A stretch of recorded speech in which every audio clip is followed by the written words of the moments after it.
শুভ সকাল। আসসালামু আলাইকুম। হ্যালো এভরিওয়ান, কেমন আছেন সবাই? আশা করি আল্লাহর অশেষ রহমতে সবাই সবার পরিবার পরিজন নিয়ে অনেক অনেক ভালো আছেন।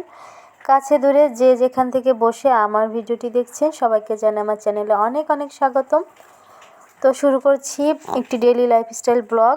সকাল সকাল এই যে চা করে নিচ্ছিলাম, আদা চা খেতে খুবই অনেকটা চাঙ্গা লাগে।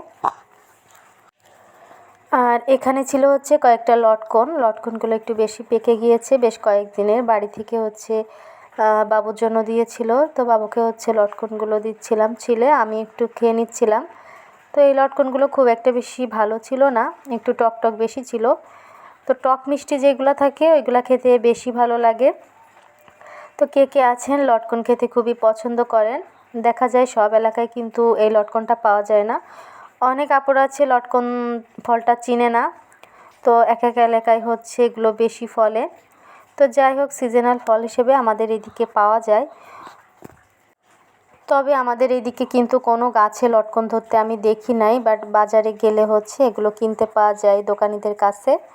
আজকে সম্পূর্ণ ভিডিও জুড়ে থাকছে হচ্ছে দুপুরে রান্নাবান্না, অন্য তেমন কোনো ভিডিও করা হয়নি।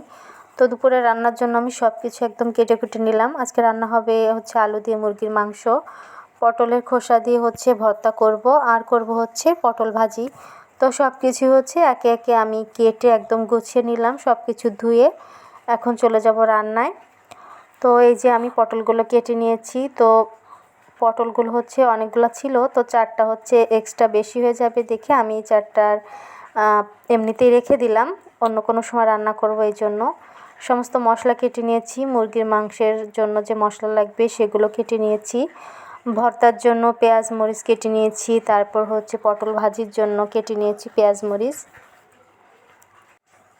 তো ভিডিও শুরুতে যে কথাটি সবসময় মনে করে বলে দিই সেটা আবারও মনে করে দিচ্ছি, প্লিজ যদি কেউ ভুলে গিয়ে থাকেন একটা লাইক দিয়ে তারপর হচ্ছে ভিডিওটি কন্টিনিউ করার অনুরোধ জানাচ্ছি। তো এরপর হচ্ছে এখানে শুকনো মরিচগুলোও নিয়ে নিলাম। শুকনো মরিচ হচ্ছে পটলের খোসা ভর্তার ভিতর দিব, আর হচ্ছে দিব মুরগির মাংসে। সবসময় দেখা যায় যে মুরগির মাংসে আমি এই শুকনো মরিচটা বেটেই দিই, যেটার ফলে খুবই পরিমাণে ইদানিং হচ্ছে হাত জ্বালা পোড়া করে। বসে বসে যেহেতু মশলাটা বাটা হয়, তো দেখা যায় যে একটু ছিটেফোঁটা একটু পায়ে এসে লাগে, তখন দেখা যাচ্ছে পাটা খুবই জ্বালা পোড়া করে। তাই সবসময় চেষ্টা করি মনে যদি থাকে মশলা বাটার সময় পায়ের উপর কোনো একটা কাপড় দিয়ে রাখতে, যাতে হচ্ছে মশলাটা ছিটে পায়ে না এসে লাগে। তো এখন হচ্ছে আমি এই যে পটল ভাজি করার জন্য পটলে হচ্ছে লবণ আর হলুদ মেখে নিচ্ছি। তো পটল ভাজি এটা তো আসলে রেসিপি আকারে তেমন করে দেখানোর কিছু নেই, সবাই কম বেশি আমরা পারি, কিন্তু আজকের ভিডিও আমি যেগুলো ভিডিও করেছি সেটাই আপনাদের সাথে শেয়ার করতেছি, এই আর কি। তো একে একে হচ্ছে আমি পটলগুলো হচ্ছে তেলের ভিতরে দিয়ে দিচ্ছিলাম। যারা আমার নতুন বন্ধু হচ্ছেন কমিউনিটিতে একটা হচ্ছে মেসেজ দিয়ে যাবেন, আমি সময় মতো 24 ঘন্টা পর ব্যাক দিয়ে দিব। আর সাবস্ক্রাইব করে কেউ সাবস্ক্রাইবটা আবার কেটে উঠিয়ে নেবেন না, এই জিনিসটা খুবই বাজে লাগে, এটা আমি কখনোই করি না। তাই আপনাদের কাছে অনুরোধ, আপনারা নিজ থেকে এসে সাবস্ক্রাইব করে একটু সময় নিয়ে অপেক্ষা করবেন। বাট সাবস্ক্রাইব করে আবার আনসাবস্ক্রাইব করলে কিন্তু আপনারই ক্ষতি হবে, আপনার চ্যানেলেই ক্ষতি হবে। পটল ভাজিটা হচ্ছে আমি ভাজতে বসিয়ে দিলাম, খুবই মৃদু আছে ভাজবো। আর এদিকে মুরগির মাংসের জন্য মশলাটা বেটে নিচ্ছি। এখানে কিছু পরিমাণ আদা দিয়েছি। সর্বপ্রথম হচ্ছে আমি গরম মশলা জিরা নেই, কিন্তু আজকে হচ্ছে পেঁয়াজ রসুনটা আগে বেটে নিচ্ছি, গরম মশলাটা আমি শেষের দিকে গিয়ে বাটবো। আমার এই পাটাটি হচ্ছে একদম ছোট, তারপর আমার খুবই পছন্দের একটি জিনিস, ছোট হলেও আমার কাজ হয়ে যায়।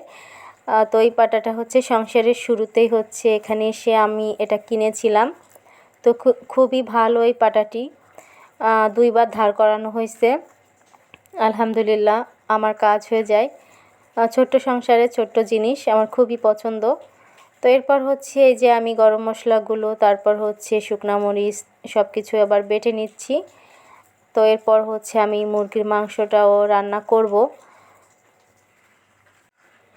তো যে সকল আপুরা আমার ভিডিও দেখতে এসেছেন আপনারা ভিডিওতে ক্লিক করে প্লিজ চলে যাবেন না, মিনিমাম ওয়াচ টাইমটুকু দিয়ে যাওয়ার চেষ্টা করবেন। সবথেকে ভালো হয় যদি ফুল ওয়াশটা করে দেন, একটা ভিডিওর জন্য খুবই ভালো এবং সেই সাথে আপনার চ্যানেলের জন্য কিন্তু অনেক ভালো। তো এদিকে হচ্ছে পটল ভাজি এক পাশ হয়ে গেছে, আমি একটু উল্টে পাল্টে দিচ্ছিলাম, দিয়ে এভাবেই হচ্ছে আমি পটল ভাজিটাকে নামিয়ে নিব। 3-4 দিন হলো বেড়াতে গিয়েছিলাম, কিন্তু এর ভিতরে যে কথাটি বা যে নিউজটি হচ্ছে সবসময় বেশি ভাইরাল, তো ভাইরালও বলা যাবে না, আসলে দেশে যেটা হচ্ছে সেটা আর কি দেশ না। তারপরে ইন্ডিয়াকে নিজের প্রতিবেশী দেশ, তো ইন্ডিয়াতে হচ্ছে একজন দিদিকে কিভাবে রেপ করে ধর্ষণ করে হত্যা করা হয়েছে সেইগুলাই নিয়ে হচ্ছে বর্তমান চলতেছে সব কিছু। তো খুবই কষ্টের একটি বিষয়, এই বিষয়টা নিয়ে আসলে কথা বলার সময় আমার হয়নি, কিন্তু নিউজগুলো, খবরগুলো, ভিডিও, তারপর হচ্ছে লেখাগুলো আমি সবসময় পড়ছি। অনেক বেশি কষ্টের একটা ব্যাপার। এখনও আমাদের সমাজে কেন মানুষ এরকম করে আসলেই বুঝি না, তারা কেমন মন মাইন্ড নিয়ে চলে। আমরা মেয়েরা আসলেই কিন্তু কখনো কোনো অবস্থাতেই নিরাপদ নয়। আল্লাহর কাছে চাই জীবনে যেন কখনো আল্লাহ এইরকম কোনো পরিস্থিতিতে না ফেলে, আল্লাহ যেন মান সম্মান নিয়ে বেঁচে থাকার তৌফিকটুকু আমাদেরকে দেয়। একটা মেয়ের সাথে যেটা হয়েছে সেটা নিজের হিসেবে যদি একবার কল্পনা করেন তাহলে কতটা কষ্টের, কতটা অসম্মানের একটা ব্যাপার। সেই মেয়েটা যদি আজ বেঁচেও থাকতো, সে কিন্তু মরার মতো করে দুনিয়াতে তার বেঁচে থাকতে হতো, কারণ তার মান সম্মান সব কিছুই শেষ হয়ে গিয়েছে। শুধু তাই না, সেই সাথে মেয়েটিকে মেরেও ফেলা হয়েছে। তো এই পাপগুলো যারা করেছে, জানি না এই পাপের শাস্তি কখনো তারা পাবে কি না, এটা নিয়ে অনেক আন্দোলনও হচ্ছে দেখলাম। তো এইরকম ঘটনা দেশে, দেশের বাহিরে সবসময় অহরহ হচ্ছে, এর কোনো সঠিক বিচারও হচ্ছে না, এইগুলা কমতেওছে না। একজন মেয়ে পারিবারিকভাবে, তারপর বাইরে সবখানেই হেনস্থা হয়। তো যাই হোক, মুরগির মাংস রান্না করতে করতে ভিডিওটি শেষ পর্যায়ে চলে এসেছি। যারা এতক্ষণ পর্যন্ত ধৈর্য সহকারে আমার ভিডিওটি দেখেছেন, কথাগুলো শুনেছেন, সবাইকে অসংখ্য ধন্যবাদ। আল্লাহ হাফেজ।